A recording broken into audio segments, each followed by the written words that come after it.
9:32 in New York. Let's get to the story of the day. Elon Musk taking a big swipe at President Trump's big and beautiful bill, only days after promising to stay close to him as a friend and advisor.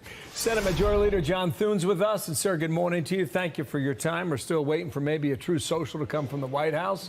It has not come directly yet to that response from Elon Musk, but we'll wait. Sir, here is part of what Musk said online. He said, this massive, outrageous, pork-filled congressional bill is a disgusting abomination. And as you know, Senator, that's not all he said. Your reaction?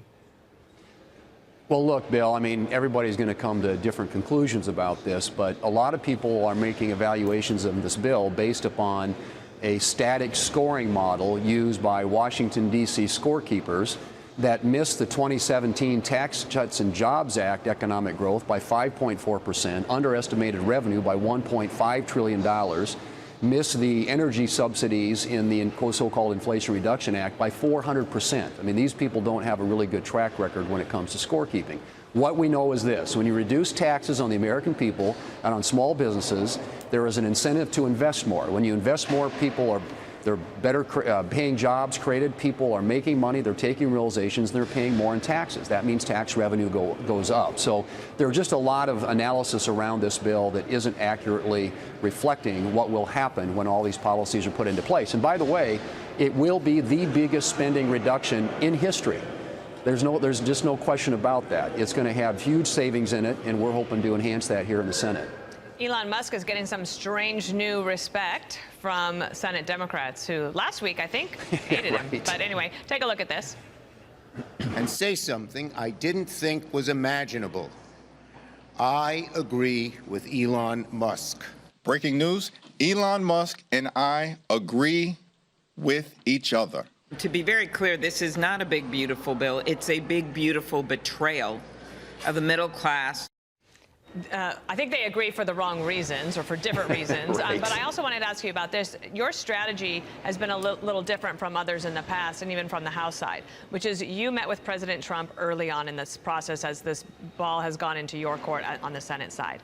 Is that a strategy for you to make sure that you can keep all of these cats herded going in the right direction, to have him with you in lockstep all the way through? Well, Dana, as you know, the president is the closer, and ultimately it'll be up to him to help bring some of these votes home. But we've been working closely with the White House. The president's priorities in this have been very clear. It's energy dominance, it's modernizing the military, it's securing the border, it's preventing a $4.5 trillion tax increase at the end of this year, and it's achieving historic savings when it comes to federal spending. So those are all priorities that are addressed in here, and we're working with him and his team to refine what the House did, strengthen it, improve upon it, and make it the best bill possible. But at the end of the day, we're going to achieve those objectives, and we need to stay focused on that. And yes, we have different people who have different opinions here in the Senate about what's the best way to do that. But at the end of the day, everybody is rowing in the same direction, and everybody knows we can't afford to allow a $4.5 trillion tax increase at the end of this year. And that's what the Democrats are advocating for. When you heard them all yesterday, they're out there, that's what they're for. They are fighting for, they're going to fight for a huge increase, tax increase on the American people and on small business at the end of the year. Sir, you said yesterday you're going to proceed full speed ahead. I have no doubt that that will be your intent. However, Peter Doocy was reporting 30 minutes ago that the Axios report appears to be accurate based on some of the White House people he spoke to. In that report, they talk about the cuts for electric vehicle tax credits that may have upset Musk thinking about Tesla, that Starlink will not be used by the FAA for the transfiguration of the air traffic control system, and also his guy, Jared Isaacson, to be the head of NASA. He was pulled by the president late on Saturday night. Can you confirm today that that was the rub for Musk to go the way he did yesterday with the word and language? Yeah, I can't comment on what people's personal motivations are. All I know is this, Bill. At the end of the day, we have a job to do. We've got to take the long view. We want to succeed on behalf of the American people. And President Trump ran on an agenda. We are going to do everything we can here in the Senate and the House to get that agenda across the finish line. And yes, there are going to be people out there, and there are going to be detractors and different points of view and opinions, and that's all fine and good. But in the Senate, it's 51 votes. In the House, it's 218 to get a bill we can put on the president's desk that will transform this country. And you will see economic growth unlike anything you've ever seen before. Working families will get a huge amount of tax relief. We will avoid that $4.5 trillion tax increase at the end of the year and restore America's energy dominance. These are all things that are a part of this agenda, what the president ran on. We are committed to making sure that he succeeds and that we succeed in delivering for the American people. Senator Rand Paul is one of those votes you'd want to try to get. He is at this moment is a no. He was on with Will Cain yesterday. My objection to the bill isn't about the tax cuts, and it isn't about those calculations.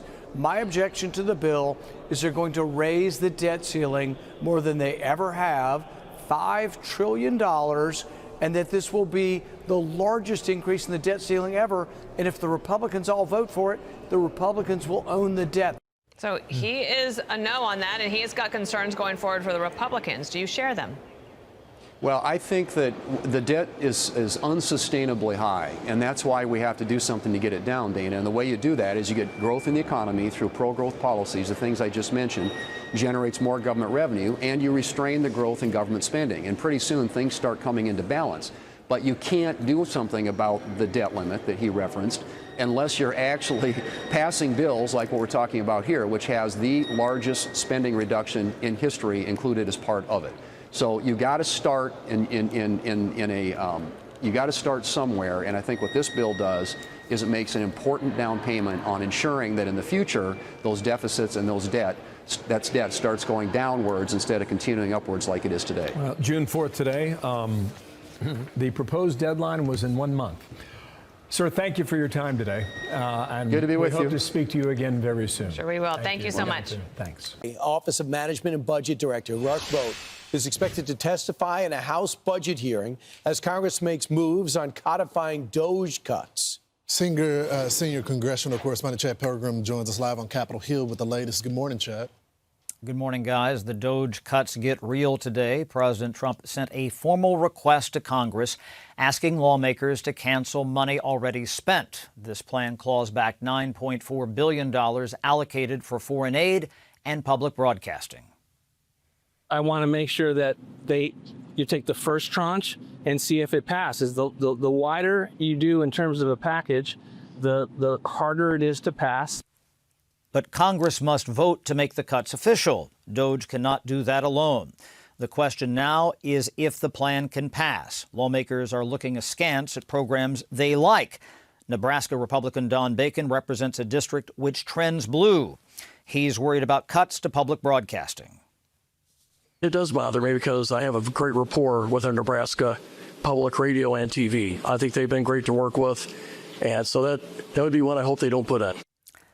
Now, the spending reductions include $833,000 for transgender people and sex workers in Nepal. Susan Collins of Maine chairs the Senate Appropriations Committee. She opposes reductions to the global AIDS program called PEPFAR. It looks like PEPFAR has been cut, and I consider that to be possibly the most successful public health program that has ever been used in Africa and other parts of the world. So I do not support the reduction in PEPFAR. Republicans often talk about cutting spending. This is a chance for them to make good on those promises.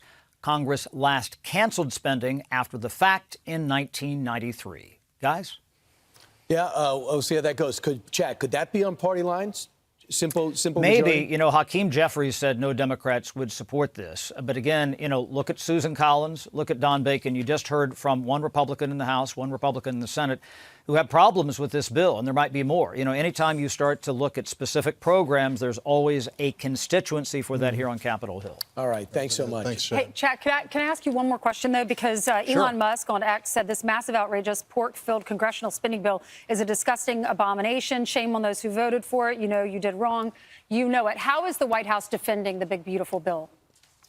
Well, so far, Caroline Leavitt, the White House spokeswoman, she said the president understood Elon Musk's position on this. Mike Johnson, the Speaker of the House, said he was very disappointed, said he had had a conversation with Musk about this and said he didn't kind of like how they threw them under the bus.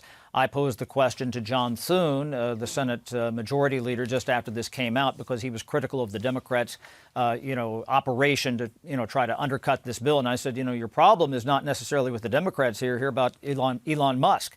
In the Senate, you have Rand Paul, who was opposed to this bill. Ron Johnson, Republican of Wisconsin, has some problems. Maybe Josh Hawley has some issues with Medicaid. So maybe that adds fuel to the fire, and that's why this is so tough to get this through the Senate. It probably would have blown it up in the House just a couple of weeks ago. Remember, that passed by one vote. All right, thanks so much. Democrats suddenly in love with the guy they torched Teslas over, called a Nazi and recently accused of genocide.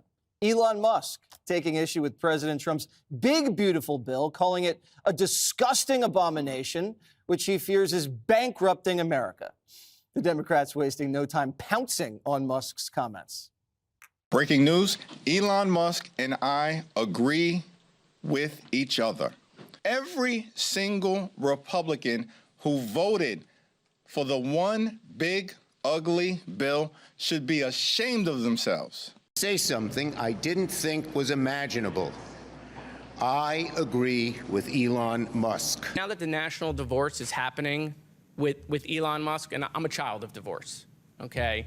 I mean, who's going to get big balls? I'm worried about him in the divorce. The children always get caught in the middle, right? And so I just, if he's out there, I just want him to know we're rooting for him. And the liberal media exploding in delight over the big, beautiful beef. Breaking up is hard to do. And that is exactly what is going on here. This is what it's like outside the tent, with Elon Musk outside the tent, which is not a good place for the Trump administration to be, because he has a huge platform. If you attack Donald Trump and Donald Trump says nothing, Donald Trump's silence is the biggest expression of fear that he has. Trump versus Elon, what an unexpected, I'm not sure who to root for. It's like Diddy versus R. Kelly. All right, Dennis, the Democrats are delighting in this. Yes, it's a strange new respect, although it is very disingenuous of them to say they agree with Elon Musk. They agree that they don't like the big, beautiful bill, but for very different reasons. The Democrats want to spend a lot more. Elon Musk is saying we really need to cut more. And he's not wrong. And I think that if we were in a perfect world, there would be a lot of different cuts. But one of the most important things that this bill does is, for someone who's going to be a trillionaire, they might not care about the tax cuts in this bill. But if you're a middle-class taxpayer, you care a lot. And so the bill needs to get done. Right now, I just feel like I just step back. I don't deal with all of the details in it every day and get into the nitty-gritty of it, because I believe this. The bill is going to get done at the end of the day. Neither side is going to really like it that much, but it'll get done. We'll fund the government. Nothing much will change, and then we will go on to whatever is next. Greg, they're telling me in my ear that Musk just took his Tesla back from Trump. Oh, that's terrible. That's terrible. For a normal thinking person, you can hold two thoughts in your head. The bill isn't where the cuts should be, but it's what needs to be done now. It's not that hard. And actually, it's wonderful that they're that transparent. This argument is not happening behind closed doors. No one is lying to you about Trump's mental state. Nobody's telling you, oh, they're going on picnics together. You can see it. There's no conspiracy, no corruption. When Republicans, in Trump's administration, when something's going down, you see it. This is a reconciliation, not an appropriations bill. There's no mechanism for reductions for like 99% of what the government does. But that's going to come later. But we don't have time to explain that. And I get why Musk is mad, because Musk, he wants to put a rocket in space. He's going to do it. Right. So he's just impatient. But it's important that he's impatient. We need to have that. In the A block, we talked about immigration. In the B block, we're talking about budget. The next block, crime. Suddenly, how adult did this country become? The A block, immigration. B, budget. C, crime. No gender, no race, no book bans, no Pride Month. And why? Because Trump and Musk, through their deeds, deliberately focused attention on the issues that actually matter. And so, The Dems always say we need to have a conversation. Well, we're actually having the conversation, and it's right out there in front of you. You should be really happy. I think it sucks to be a Democrat because your life is wholly negative. If you wake up rooting for failure and it happens, we as a country fail. If you wake up rooting for failure and we don't fail, then you're dejected. So your satisfaction is rooted in failure, and your dissatisfaction is rooted in success. That means if you align to their thinking, you're going to lose either way. Ooh, would you care to respond to that? Not a ton, but I know that I have to some degree. I mean, I'm a pretty happy Democrat. You are, but that's because you're around us. That's right. Oh, it's my conservative lift that I get every day Yes, from 5 it to is. 6 p.m. We keep you Glass half real. full. We keep you real. You don't drift off into some far left loony bin. I mean, sometimes, but no one is in love with Elon Musk. Like, politics is a game. And J.D. Vance didn't like Donald Trump a whole lot, right? He said America's Hitler. Now he's the vice president. Marco Rubio has all the other jobs in the government, and he hated Donald Trump. Ted Cruz has forgiven him for saying that his wife is super ugly and saying that his dad was a murderer, right? Yeah. Didn't I say that about Ted Cruz? Anyway, He was only half right. where it's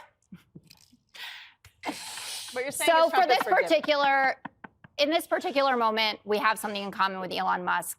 We should definitely leverage it. That's what's important. But I do think that Republicans, including my dear colleagues here at the table, would prefer that we were talking about Elon Musk versus the brass tacks of the bill itself. So the final CBO scoring came out today. Oh boy. 2.4 trillion. Yeah, oh boy. 2.4 trillion to the deficit, 3.7 trillion in tax cuts, 16 million all in total between Medicaid cuts and Obamacare credit tax cuts going off their health insurance. That's what matters. And Steve Bannon, a huge supporter of President Trump, feels the same as Elon Musk does about it. He says you're going to have to raise taxes. And the Republicans have a new talking point. Mike Johnson was doing this on the Sunday shows. Lutnick's tried it, Besant's tried, where they say, oh, the CBO, it's a Democratic organization. It's run by a Bush appointee who's only ever donated once to a candidate, and it was a Republican in 2014. But the CBO was fine in 2018 and 2019 when their projections were 99.5% accurate, grading Trump's bill. But because it's But What? Jessica, let's just be honest. I worked on Capitol Hill starting in 1996. You can do the math. Okay.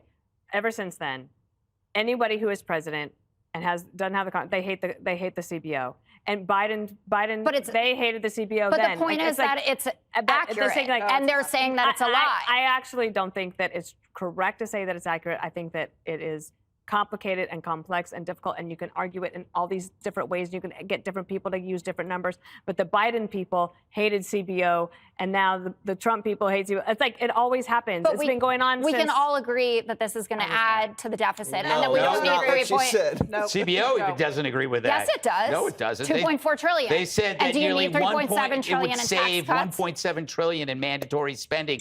Maybe it's because you didn't factor in the tax cuts, but I don't know. When you add in the revenue also from the tariffs, the deficit is no longer an The issue. tariffs that are And gonna the spike CBO, inflation. actually, when it comes to what they've been scoring, you could say is not accurate, and many would say is garbage in terms of the numbers they came up with. But let's get back to Elon Musk. When Elon Musk decided he wanted to get involved in politics, Democrats loved it because they had run everything they could against Donald Trump.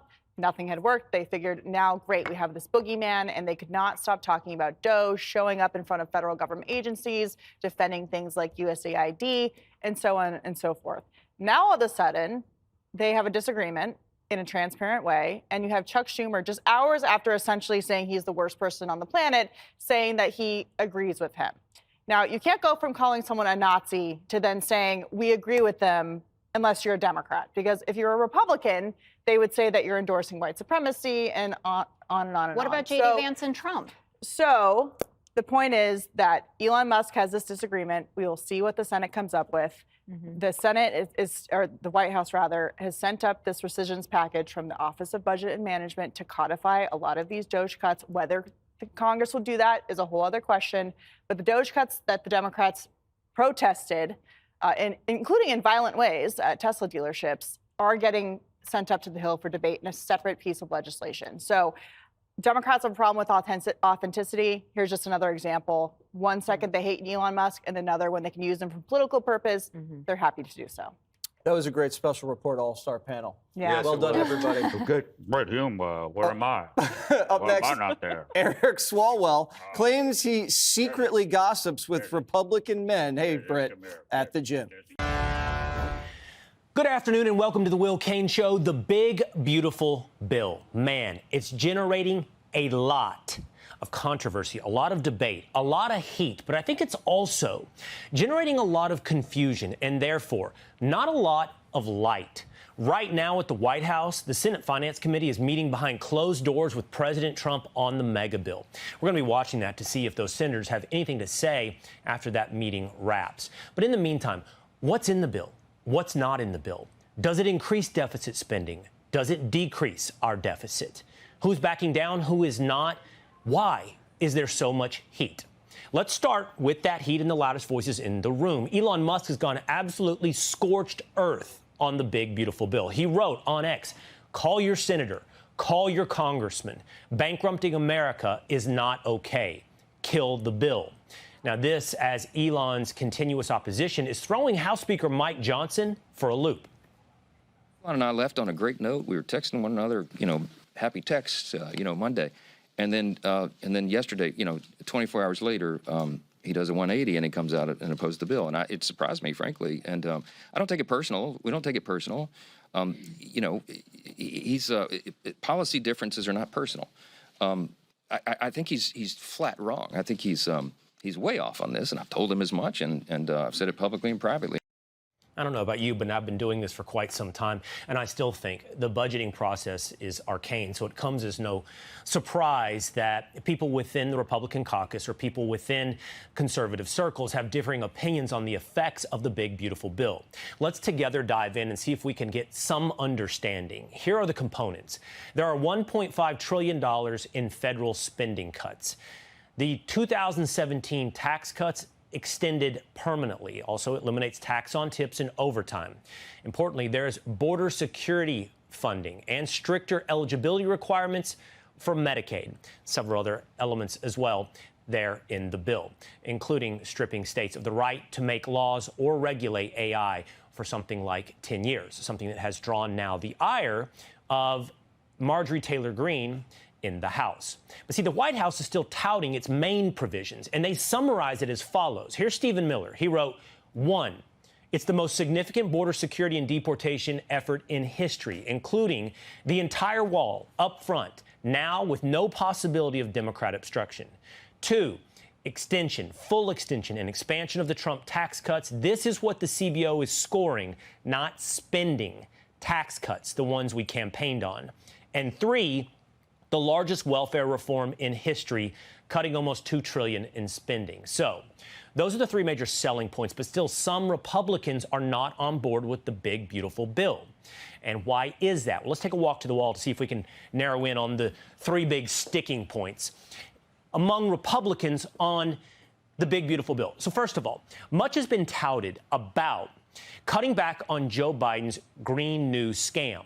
Now, this is green energy tax incentives that have been rolled back. These include zero-emission projects that do not begin construction within 60 days and clean energy vehicle tax credits. This has, surprisingly to some, made people wonder why are Republican senators opposed to the big, beautiful bill. Well, you can take a look. Senators like John Curtis of Utah or Tom Tillis of North Carolina have concerns. And you have to say, what is it about their constituency, at their states, they want to hang on to some of these green energy tax credits? But it's not just green energy. There are cuts to Medicaid. As you heard Stephen Miller respond, Medicaid is one of the biggest reforms in this bill is to entitlement programs in Medicaid in quite some time. There's an estimated $600 to $880 billion in cuts over a decade to Medicaid. How do they do that? You've heard Republicans talk a lot about work requirements, eligibility requirements. Well, more frequent eligibility requirements requiring re-verification every 6 months. But some, like Senator Susan Collins of Maine, and we've heard similar sounds from Senator Josh Hawley from Missouri, are worried. They're trying to figure out what the provider tax reforms are, but she's worried about the effect on rural hospitals in Maine. All right, and then finally, there's how much of a deficit savings actually is there in this bill? Well, according to the CBO, the big, beautiful bill adds $2.4 trillion over the next 10 years. It's $3.7 trillion in tax cuts, and then you take out the spending cuts. Now, this is what Stephen Miller and Mike Johnson are saying is not accurate. They don't like the CBO's accounting, and they don't like tax cuts, which we live under and with right now, counted as contributing to the deficit. This is Mike Johnson. They use a different scoring. I think their assumptions are wrong. We've long complained about it. CBO has done some fair work in some areas, but their projection of growth is always off. It's a constant complaint around here, and, you know, it needs to be addressed in some way. We're looking at that. You heard him say their projection of growth is always off. The Trump administration and Mike Johnson pointing out they're counting on economic growth due to tax cuts to reduce the deficit. But even with that, Kentucky's Rand Paul told me yesterday he sees the bill as too big to succeed. To put things in perspective, the bill increases spending for the military and for border over $300 billion. The DOGE cuts, which aren't in this bill, were about $200 billion. So this bill actually increases in the first couple of years spending more than all the DOGE cuts combined. My objection to the bill is they're going to raise the debt ceiling more than they ever have, $5 trillion, and that this will be the largest increase in the debt ceiling ever. And if the Republicans all vote for it, the Republicans will own the debt. So you heard Senator Paul say he has no problem with the growth projections in the bill. He has a problem with raising the debt ceiling. Let's put that then to a senator who is backing the bill. It is Oklahoma Republican Markwayne Mullin. Senator, thanks for being with us. I think I want to start with the debt ceiling, if we might, together. You heard Senator Paul say that's his big problem, raising the debt ceiling. He points out, and others have pointed out, if the deficit savings, if the deficit reduction is real, why do you need to raise the debt ceiling? Well, it's kind of like buying a failing business, right? My wife and I used to buy companies all the time, and sometimes we'd have to borrow money to purchase a failing company, but we knew the projection. We knew that we could get it into the black while it was in the red, but we had to go over a hump. We inherited a crap show from the Biden administration. They had literally doubled almost every agency's budget in the last 4 years. We're in debt. We can't just simply stop spending that debt and expect that we're going to pay it off all at the same time. We have to borrow the money to get us over the hump to let Biden's policies fade out and Trump's policies increase. We know for sure that when we make tax cuts permanent, when we did this in 2017, CBO said we was going to have a $1.5 trillion deficit, and actually what happened is the economy increased by $1.7 trillion is what we ended up bringing into the Treasury. So we have to borrow to get us past this point. Immediately, those two lines will start closing as we start seeing Trump's policies continue to go into effect. We see the economy come roaring back. We see the manufacturing come back. Right. We see jobs increase. We see wages come home increase. We will start seeing the spending go down because, by the way, this is just the first cut at deficit spending, which we're cutting $1.5 trillion in deficit spending. We're eventually going to cross those lines. Now, where does that line cross? The reason why we're doing $4.5 trillion, almost $5 trillion in the debt increase is because those lines will cross about the same time that runs out if everything continues to work. Now, let me make a very important point here real quick. If we don't do it, because we're going to have to do it, we're not going to default, right? We're not going to default on our payments. We have to pay our debt. We borrowed it, we spent it, we got to pay it. So if we don't do it in the reconciliation, our next choice, with reconciliation, we only have to have 51, meaning we don't have to negotiate with anybody but ourselves. If we do it again later, which we're going to have to do it this summer, then if we don't do it through reconciliation, it'll be a 60-vote threshold, and we'll have to give away the keys to the White House. And we're going to talk about that together. They're already telling me how little time I have with you. I don't care. I want to get this together because this is important. Okay? I'm with you. I want to stay on the debt ceiling for just one more moment. So you understand this. There are people watching right now. There are Republicans that are concerned that Congress Republican or Democrat, constantly promises spending reductions, and it really has only ever gone north, Senator, and you know that. Deficits and debt have racked up over decades and years. So do you agree with President Trump then? He just put this out about the debt ceiling. I think we can pull that up. He said that he wants to do away with the debt ceiling. He said, I'm very pleased to announce that after all these years, I agree with Senator Elizabeth Warren on something. The debt limit should be entirely scrapped to prevent economic catastrophe.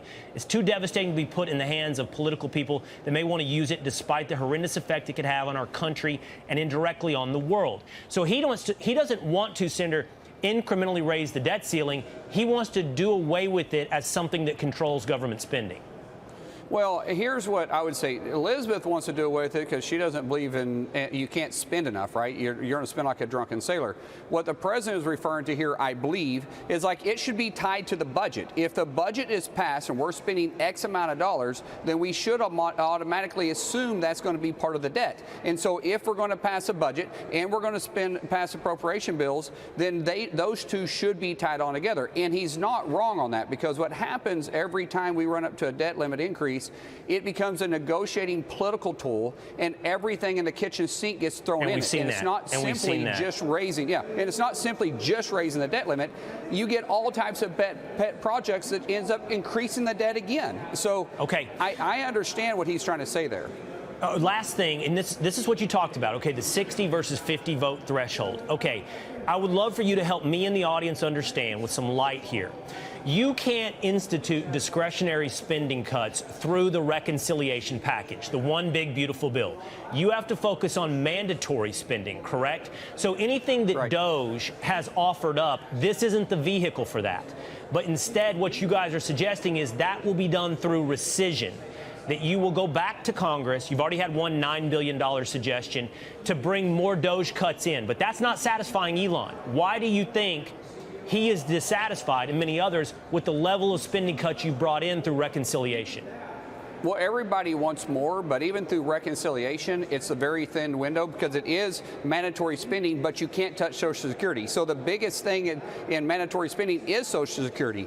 We can't even get into Social Security to do the waste and fraud. That has to go through, honestly, the appropriation and the discretionary spending to get into it. So reconciliation has a very narrow window. We can only do a mandatory spending and just deal with Medicaid. We also can only deal with taxes. Very small window. When we start dealing with rescission has to be very specific. That deals with, once again, discretionary or spending, and it has to be sent to Congress. Congress has to vote because it's a special privilege. It only takes 51 votes at the same time. But Congress can't enact the rescission. The White House has to send it to us, and we have 40 days to handle it. Okay, I'm way over time, but I have to ask you this last thing. Then if a viewer is watching, or anyone is watching, they're like, well, when do all the DOGE cuts be made? How can they be made permanent? If it can't be done through reconciliation, and it has to be so targeted and narrow, and then as a byproduct, small in reconciliation, how can we see the DOGE cuts actually implemented? Two ways. Rescission package, which the president can send, and then as soon as we finish reconciliation, we move right into appropriations. As we're working with these agencies, remember the DOGE department has basically dispersed out, and they're part of every agency now. They're actually working with the agencies. So as these secretaries and these directors that the president has appointed, which are very well qualified, they come to us with a budget and they say, we recognize X, Y, and Z that needs to be out of our budget. Please withhold that with our appropriations. That's where you're going to start seeing it in every single meeting we've had right now in the appropriations process, because I'm an appropriator. We have seen it by the secretaries bringing that information to us.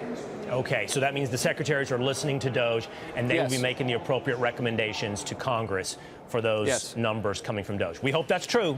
It defies the history of government, but we do hope that it's true. All right, Senator Mullen, I think that provided some light, and we appreciate it.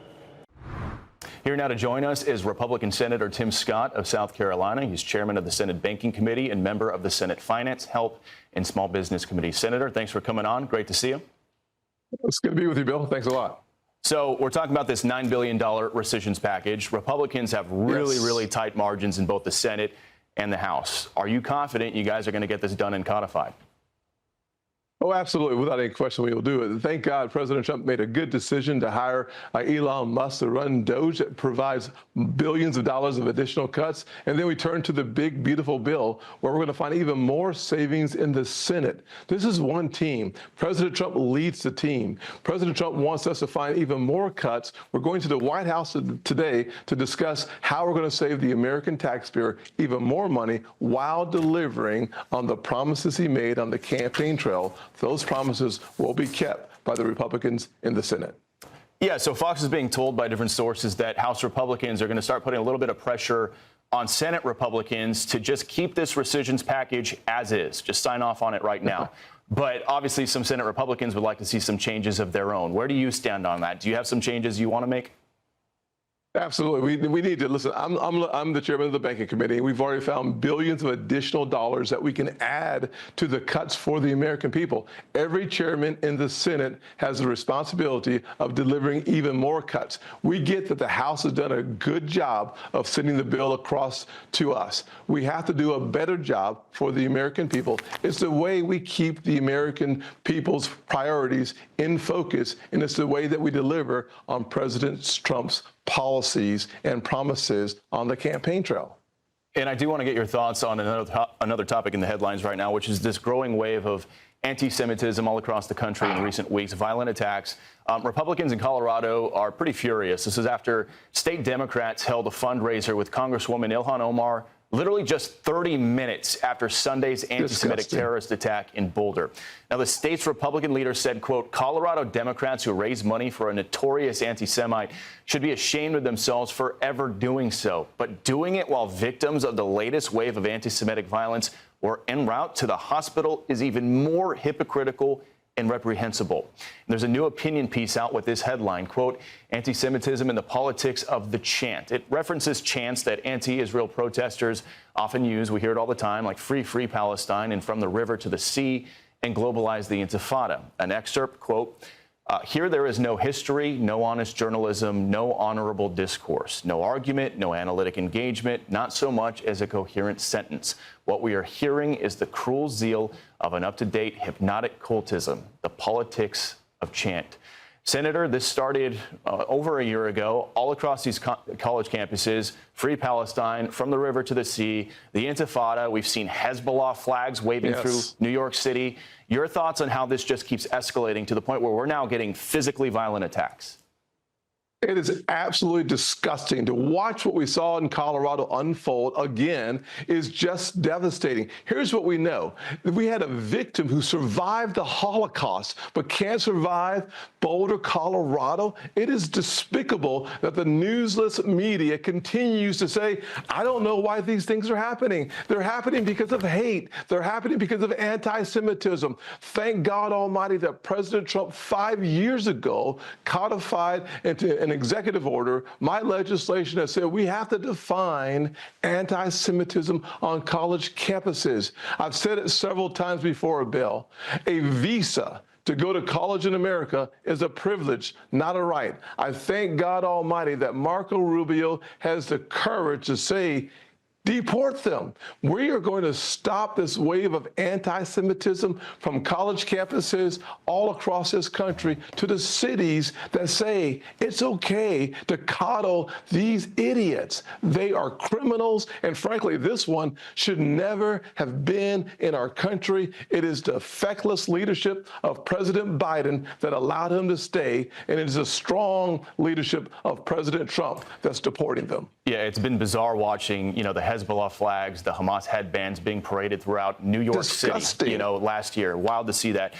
One more minute here. Do want to ask you about some comments actor Michael Rappaport made. He's now reflecting on his past support of the Black Lives Matter movement. He's demanding to know where all those liberal supporters of that movement are right now when it comes to standing up for Jewish Americans. Take a listen.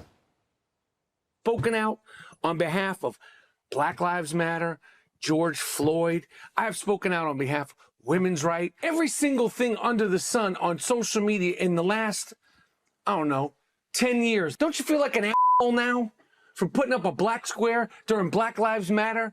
when nobody is coming and saying anything on our behalf. It's sad. It's frustrating. You feel used. You feel manipulated. You feel like a sucker. I feel like it too. The cavalry is not coming for us. They don't give a Senator, about 30 seconds left. Want to get your final thoughts. Well, there's no question that I understand his anger. I've said it 1,000 times. We, the people, should stand not just side by side by our Jewish community, but in front of our Jewish community. I've done so for the last several years, working with President Trump. But what we see on the liberal side, whether it's the Black Lives Movement or not, we continue to see liberals turn a blind eye to the hate that's not their own. That is wrong. It's un-American. And it's antithetical to who we are as a nation. I am very thankful that the Conservative Party stands front and center with our Jewish community, calling for justice and calling for the deportation of those idiots and enemies of who we are as Americans to be kicked out of our country. Black Lives Matter, always been on the wrong side of every single issue, including this issue as well. All right, Senator Tim Scott. Good to see you. Thanks for coming on this morning. Thank you, Bill. Republicans are trying to figure out if Elon Musk's decision to blast President Trump's so-called Big Beautiful Bill could undercut chances for that legislation in the Senate. Senior congressional correspondent Chad Pergram tells us where things stand tonight. A hang-up between congressional Republicans and Elon Musk over the Big Beautiful Bill. I called Elon last night and he didn't answer, but I hope to talk to him today. But rather than returning the speaker's call, Musk returned political fire, not by phone, but on his own communications platform, urging lawmakers to kill the bill. Musk's influence worries Republicans. To say that it's a problem or that it has created a bigger challenge for us is true. But Republicans are sticking to their plan. Elon, look, we don't have time for a brand new bill. You can't go back to the drawing board, and we shouldn't. Some Republicans are exasperated by Musk. Give us some productive feedback that we can operate on. I can't operate on platitudes. One of two House Republicans who oppose the bill says Musk learned how Congress operates the hard way. Trust was misplaced, and so I think he has a right to be upset with our leadership. Democrats now making strange bedfellows with Musk. He's not my cup of tea, to put it mildly. But Republicans are already listening to him. The Trump administration is asking Congress to chip away at spending, requesting lawmakers claw back $9.4 billion.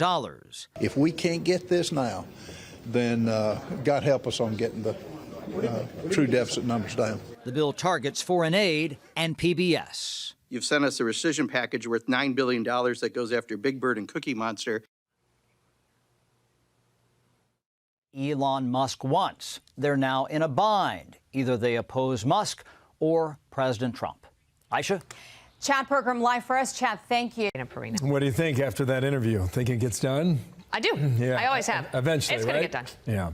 Good morning. Good morning. Good morning. I'm Bill Hemmer. Here we go now. The White House making it clear that President Trump knows where Elon Musk stands on that big, beautiful bill, but it does not change the president's opinion as congressional Republicans move full steam ahead to try and pass it. All this as President Trump has sent a request to Congress seeking to claw back billions in spending, formalizing cuts proposed by Musk and his team at DOGE. So senior congressional correspondent Chad Pergram, he's live on Capitol Hill with this.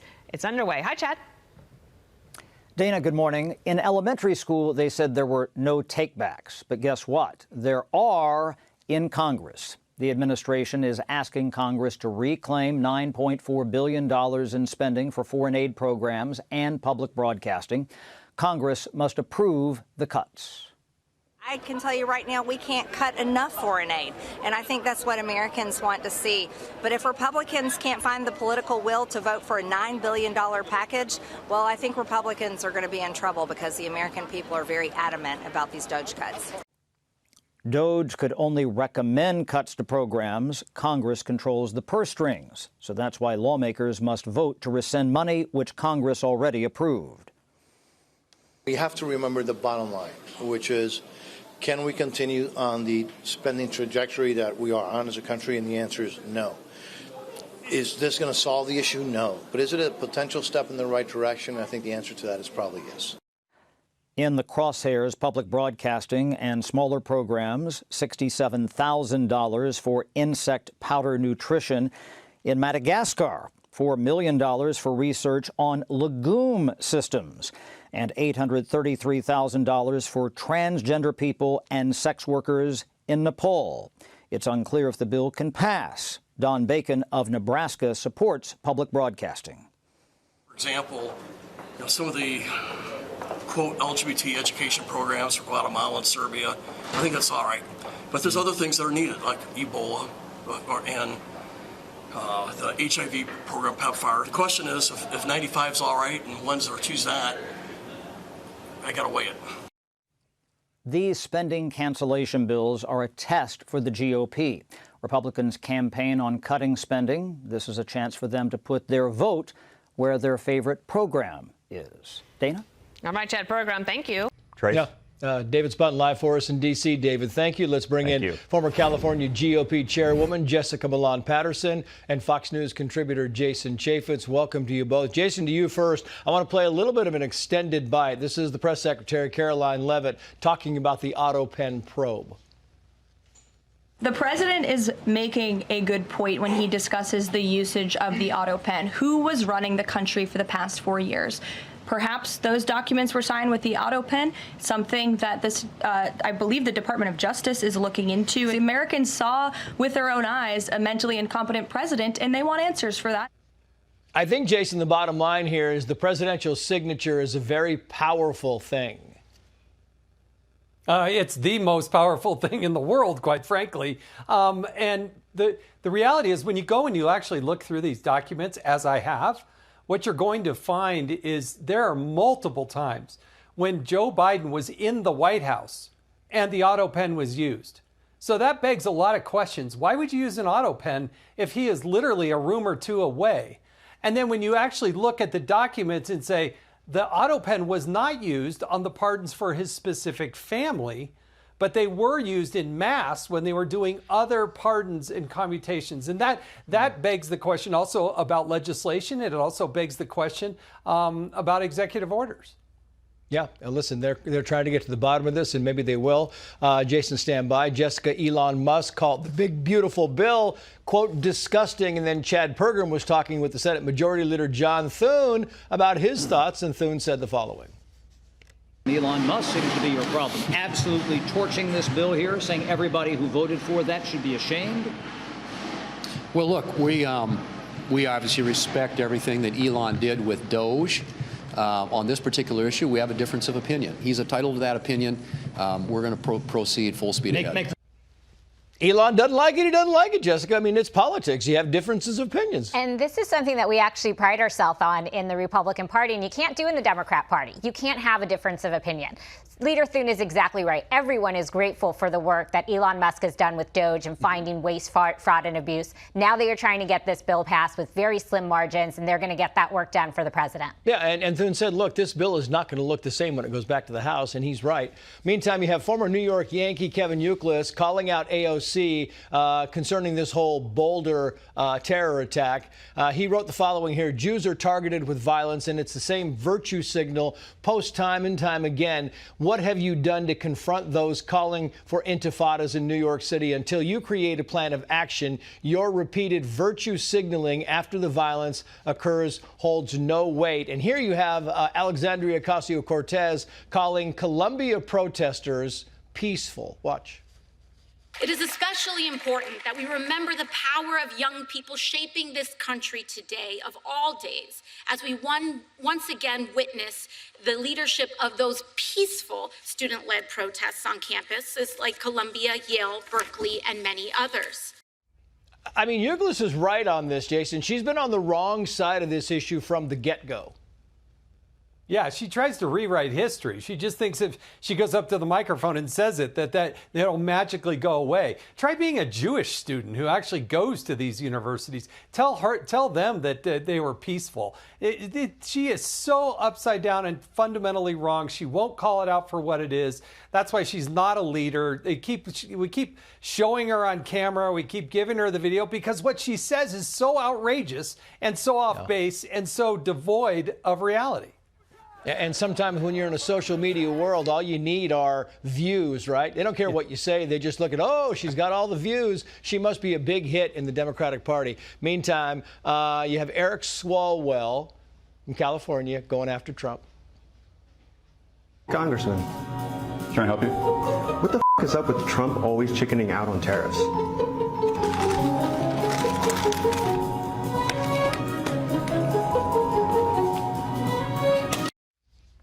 So that's the hit right there, Jessica. I mean, it's so killer. So J.D. Vance posts the following in response to this. He's serving free tacos outside the DNC building. We have the lamest opposition in American history. He's right. This stuff is just, it's just worthless. They continue to miss the mark.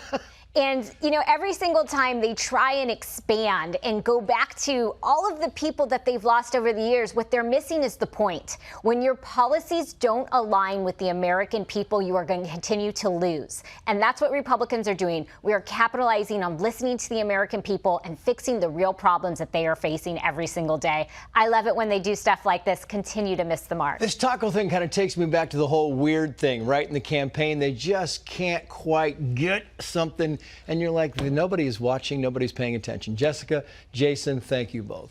Hey, Sean Hannity here. Hey, click here to subscribe to Fox News YouTube page and catch our hottest interviews and most compelling analysis. You will not get it anywhere else.